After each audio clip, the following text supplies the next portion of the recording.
Okay, so now that we have our tread belt created, now we need to create a few other things. So for the moment, I'm actually going to hide the polygons. So I'm going to show and disable polygon display. And our lattice is fine as is, so I'm just going to toss that onto a layer and restrict that layer so we don't accidentally select it. Okay, so now with the NURBS tread belt selected, we go to End Dynamics. If you are in an older version of Maya, you can just use regular dynamics as long as you have access to the hair tools. In the newer versions of Maya, you have to definitely go to End Dynamics because hair has been removed from the older dynamics section. So then we go to Create Hair, go to the option box, and now depending on how many spans you actually have in your belt, you want to basically adjust the U counts. One of your UV counts is going to be either 1 and the other one's going to be 40. And you want to make sure that it's outputting NURBS curves so that we don't have to deal with all of the other things. We just want to deal with the NURBS curves. We can delete the rest. So hopefully the angle is appropriate and you can try it. If it is, like mine, it was U was 1 and V was 40, you should get all of your curves running along your tread on the outside. And now what you can do is once you actually have that, you can delete a couple of things. You should actually see the little N with the arrow pointing it, which is our dynamic section from the nucleus of the end cloth. You can delete that. You'll see a little floating pivot. You can delete that. That's part of your hair system. And that actually should take all of your curves with it. But it should leave the follicles, which is what we want. We want the follicles, because now the follicles are actually attached to the surface of the tread. So that when the tread rotates, our follicles go with it. Okay? And so those follicles are going to be used to house our little tread plates. Now, when it comes to attaching the plates to the surface, to the follicles, you can simply select the plate, shift select your follicle, and press P to parent it to it, and then just zero out the translates and it'll automatically align with it. That's one way. Okay. Another way is to select the follicle, shift select the plates one at a time, and then you can do a parent constraint. Under constrain parent, go to the option box here, make sure you're not maintaining offset, and then you can apply it. When you do that, it will rotate the plate to try to match the orientation of the follicle. Once you have them all in place, most likely they're going to rotate about the same amount.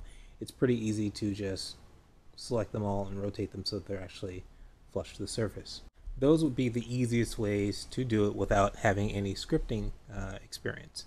However, if you do have scripting experience, it's actually a much simpler process. And actually the script isn't that difficult to write. In my case, just for preparation for this tutorial, I wrote a very simple script. I'll open it up here so you can take a quick look at it. It's actually pretty simple. I mean, most of this is not even the script. It's these few lines right in here. And pretty much this does the entire job of lining up all my plates. Okay, so I'll zoom in for a second, and then if you want, you can copy it down later. Basically, it's just a Python script. Very simple. So here's my belts, but what I need are the follicles. Let's find the follicles. Follicles are inside here, and these are all the follicles right here. Now, one thing I usually do is I like to go in and rename the follicles. So I select all the follicles. I'm going to give them a very short name, and I'll just call them fol for follicle. And so I have 1 through 40 now. Okay? So before I select those, though, I need to select my geometry, and then I can come to the outliner. And if you're in the outliner, you're going to have to use Command or Control to initiate your selection process. So I'm going to press Command. I'm on a Mac, so I need to press Command, and then I'm left-clicking on the first follicle. Okay? And so then, while still holding Command or Control, if you're on Windows, you can press and hold Shift, and then you can make this next set of selections. And so you can actually select them in groups like this all the way down. so you don't accidentally select something else, okay? Until you get all the way to the 40. And then you've got your entire selection of follicles and you've got your plate selected. Now with this script, it's a simple parenting and snapping script. What it does is it's pretty much just going to duplicate the plates automatically, and it's going to snap them to the surface relative to the orientation of the follicle. Okay, so I'll just press and initiate the script. And so then it basically just replicates all of the plates, snap aligns them, parents them directly to a shred. Now the great thing about the way this script works is it's actually not making clean duplicates. It's making instances. And this is actually for a reason. In case I still need to edit UVs, in case I want to actually do some more modeling, I can pretty much just refine, make changes to this one, and it will update all of the other plates, including its orientation. So if I decide I need to rotate it so that it actually matches the flow of the tread better, I simply do so. And then I can just rotate it, and it updates all of the plates that are on the surface. Really easy. Okay. You can also translate it in different directions to realign the plate. So if I want it to be a little further outside of the belt, okay. Again, of course, scale it to make it a little wider. Okay. And if you're worried about the plate intersecting a little bit, you could just rotate it so that your plate is kind of more of a wedge. And then it sort of disguises some of that area where it's actually getting a little too close and there might be intersecting. This way, instead of intersecting, they sort of overlap each other. And so it looks a little better when you're talking about looking at it in camera. So it's fairly simple. I pretty much have a working tank tread. And as I said, I can still go in and modify the source. And this includes making extrusions, updating UVs, I mean anything you want to do to improve the look of your plate. And this is also going to include adding textures. And so even if I decide to make changes out here, the changes I make here are also going to affect all of the other plates. Okay?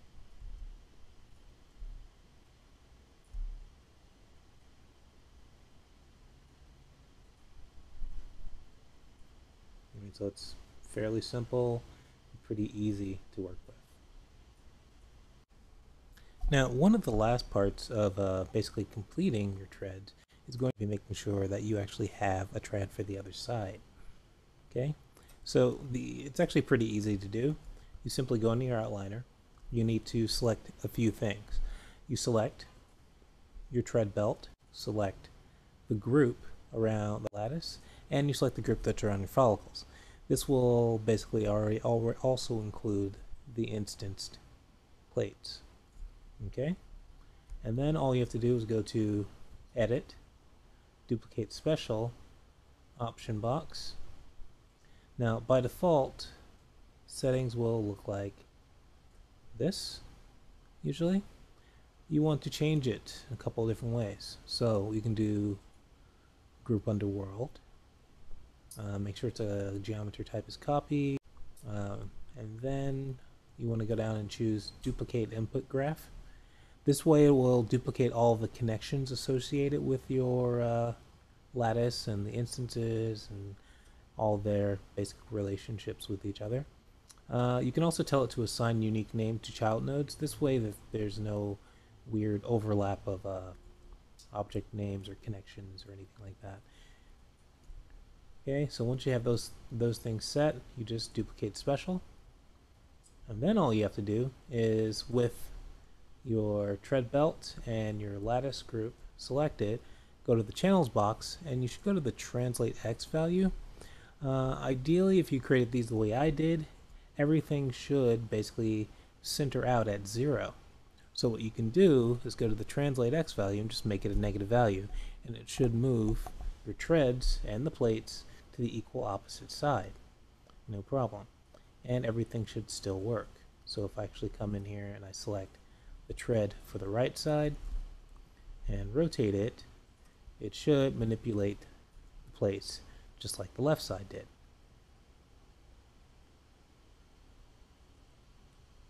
Okay, after that, it's just a matter of applying the same expression that you would normally use for rotating tire. Because you have to remember, the tread is actually just a round shape. If I actually select my lattice, let me hide the tank for a second. If I select my lattice and I come in and I go to, let's say, the lattice outputs, and I set the envelope value, you see that we still have our circular nerve shape here. Now, in order to actually calculate the rotation for the tread, we need its radius. Okay? And so to get the radius, you simply use the measuring tools. You can go to Create, Measuring Tool, Distance, click on the center, and then shift click all the way to the end. So you can actually get the distance from center to the edge, and you're going to need that value to help you to calculate the rotation of the tire, or in this case with the tread. And it's about 1.5, which is pretty much the size that I originally set the tire to, or set the cylinder to that I used to make the tread. So if I create, let's say, a circle to use as my control, and its translation value through space, we're going to control the rotation. Let me just freeze this in place, and we'll just temporarily call this our driver. Okay, and so now I need to select my tread and get rid of, okay, so in the case of the tread, what I'm going to have to control is its rotate X value. Okay, and then we have our driver. So what I'm going to do is I'm going to go to Window, Animation Editors, and the Expression Editor. And so in our Expression Editor, then I come down, I'm going to click on the attributes Rotate X, and then I can select the name of the tread belt and just drag it down here. We can say equals driver dot translation Z, because that's all our front to back in this case.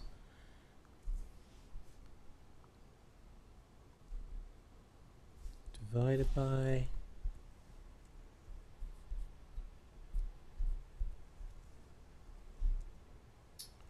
parentheses 2 times pi, which is 6.28, times our radius, which is around 1.5. Sometimes on this scale, the 1.5, because it's centimeters right now, isn't enough. So this number is kind of flexible. So if you need to, you can increase a little bit. And then close parentheses times 360 for 360 degrees, and then semicolon to close it out. Now, while you're doing this for one tread, since both treads are named, we can easily copy and paste, and then also change tread belt left on that second one to tread belt right, and then choose Create. Now, with your expressions, it's important, just like everything else, make sure you actually name it. So when you actually create it, you can go up to the top and you can select an expression name for it.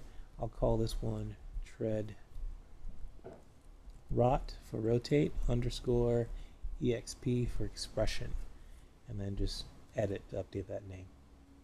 Okay, and you'll actually see it in your channels box whenever you select. Should be whenever you select the belt or whenever you select the control. So now when I grab my control and I translate it in the Z, let me just hide my tank, and we'll hide the lattice as well. You should see the treads rotate relative to the translation of our curve. Now the driver in this case would have to be the thing that actually propels the entire tank forward. But while that's happening, the treads will also rotate in this case. Okay? Now, one thing you can do that's actually really nice to have is you can actually add in a switch to disable that function, so you could actually move the tank without hurting the treads, and also be able to still move the treads if you desire to. And that's usually done by creating a switch to turn things on and off, also by adding attributes to allow you to offset any movement. And that's pretty easy to do. Simply go to Modify, Add Attribute while you still have your control curve or your driver curve selected, and we'll create a couple of attributes here. So first, let's create our offset value so we can modify the tread rotation manually. So I'm going to say offset, and we'll create one for the left and the right. So offset, capital L at the end, and just add that in, and then offset, capital R for the right, and add that in. And then we're going to create a couple of switches, and those are going to have to be, we're going to make those little pull downs. So we can choose enum, so we can get this in our pull down menu, and we can create auto left, and that's going to be off the first value because it's equal to 0, on the second value because it's equal to 1, so that's our on position. Add that, and then auto right, and once again off, once again on, and we add that in. And so now we have our switches. Now we need to connect them, so you go back to our expression editor, and if you can't see your expression, you don't have to fumble around to select the ribbon, the NURBS curves again, or the NURBS surface. You can just go to select filter and set it to by expression name. Then you can just click on the expression name you created, and then come back down to your expression editing area, and then we can add in a couple of things here. So first, let's add in our offset. Actually, let's add in our switch. So switch, you can usually just take it and multiply it times your translation value.